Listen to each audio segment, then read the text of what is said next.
आपको जय मसीह की रोज की मेरी भविष्यवाणी की पुस्तक पढ़ने के लिए रेड बटन पर क्लिक करके सब्सक्राइब करें और बेल आइकन पर क्लिक। स्वागत है आपका मेरी भविष्यवाणियों की पुस्तक में, जिसमें हम पढ़ते हैं। प्रेरित अंकुर नरूला जी बताते हैं कि आत्मिक आंखों से समझें। तो इसमें आप देखेंगे कि मरियम ने कहा, देखो मैं प्रभु की दासी हूँ, मुझे तेरे वचन के अनुसार हो। तब स्वर्गदूत उसके पास से चला गया। मेरे प्रियो, अगर एक व्यक्ति की आत्मिक आंखें खुली हो तो उसे पता होता है कि परमेश्वर ने उसे किसी खास काम के लिए अपने पास बुलाया है। कई बार जो परमेश्वर से लेना चाहते हैं वह परमेश्वर की योजना नहीं होती, पर जो परमेश्वर आपको देना चाहता है वह आप सोच भी नहीं सकते। जब आप प्रार्थना करते हैं और रोज रोज परमेश्वर के सामने जाते हैं तो आपकी आत्मिक आंखें खुलनी शुरू होती हैं। फिर जो कुछ परमेश्वर आपको समझा और दिखाना चाहता है वह आप समझ पाते हैं। फिर आप सचेत हो जाते हैं और समझ जाते हैं कि परमेश्वर आपसे क्या चाहता है।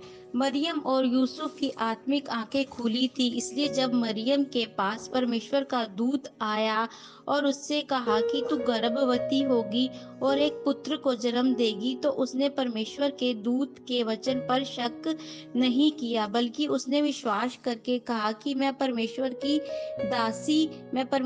दासी हूँ, उसके वचन के अनुसार ही हो। और उसी तरह जब वह स्वर्गदूत यूसुफ के पास आया तो उसने शक भी नहीं किया कि एक कुंवारी कैसे गर्भवती हो सकती है। उसने स्वर्गदूत की कही हुई बातों पर विश्वास किया और उसके बाद उसने परमेश्वर की योजना को पूरा करने के लिए परमेश्वर और मरियम दोनों को साथ दिया।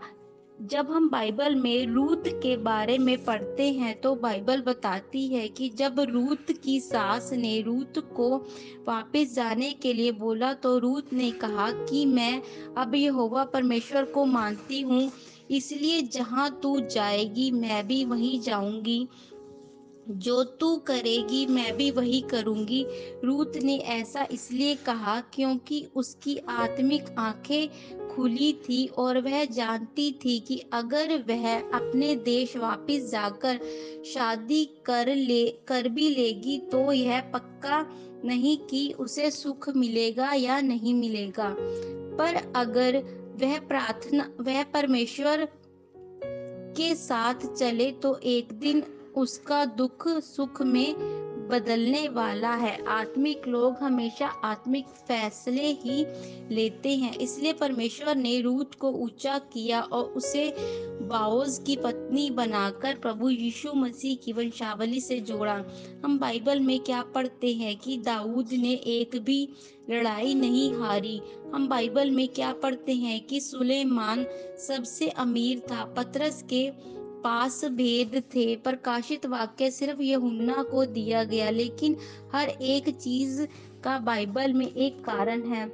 दाऊद इसलिए नहीं हारा क्योंकि उसकी आत्मिक आंखें खुली थी और उसका परमेश्वर के साथ गहरा संबंध था। हर लड़ाई में दाऊद परमेश्वर से पूछता था और जीतता था। सुलेमान इसलिए अमीर था क्योंकि उसकी आत्मिक आंखें खुली थी और वह परमेश्वर के दिल को समझता था, इसलिए जब वह परमेश्वर के भवन में जाता था तो रास्ते में ही हजारों हजारों भेड़ों की बलि कर देता था। और इसलिए परमेश्वर ने सपने में आकर सुलेमान को बुद्धि दी और दुनिया का सबसे अमीर राजा भी बनाया।